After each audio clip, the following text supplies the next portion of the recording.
Guys, ఏంటి పూల మొక్కలు పట్టుకొని వెళ్తున్నా అనుకుంటున్నారా? లేదండి, ఇంటి దగ్గర ఉన్నప్పుడు మా పెద్దమ్మ ఒంట్లో వర్క్ చేసేదాన్ని కదా. సో అప్పుడు మా పెద్దమ్మ పూల మొక్కలు ఇచ్చింది.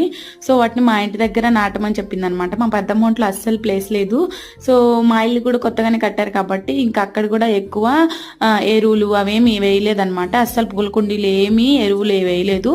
అందుకే నేను మా నాన్న మా చెల్లి ముగ్గురం కలిసి మా పాతింటి సైడ్ వెళ్ళామన్నమాట. మా పాతింటి సైడ్ అంటే అది అద్దెకు ఉండేవాళ్ళం అని చెప్పాను కదా. సో అలా ఉన్నప్పుడు ఇక్కడ ఉండేవన్నమాట మా బర్రెలు. ఇక చాలా రోజులు అయిపోయేసరికి మంచిగా తయారైపోయింది ఈ ఎరువంతా. అయితే నేను మా నాన్న మా చెల్లి అలాగే మా పిల్లలు అందరం కలిసి సరదాగా వెళ్ళి ఇలా మొత్తం తీసుకొచ్చామన్నమాట. తీసుకొచ్చి ఇలా కుండీలు మొత్తం వేసాము. ఇక్కడ ఏ ఉంటే వాటిల్లో పోసామన్నమాట. ఇక్కడ ఎల్లో కలర్ లో కనిపించిన పూల కుండీ మనమే అనమాట తయారు చేసింది. మా నాన్నోళ్ళు ఇల్లు కడుతుంటే నేను పూల కుండీలు తయారు చేశాను. అది కూడా మీకు ఒక వీడియోలో ఎప్పుడైనా వీలైతే చెప్తాను క్లియర్ గా ఎలా తయారు చేశాను ఏంటి అనేది. ఇక బంతి చెట్లు, ఇక అలాగే వంగ చెట్లు మొత్తం వేసాము. అంతే, బాయ్ బాయ్.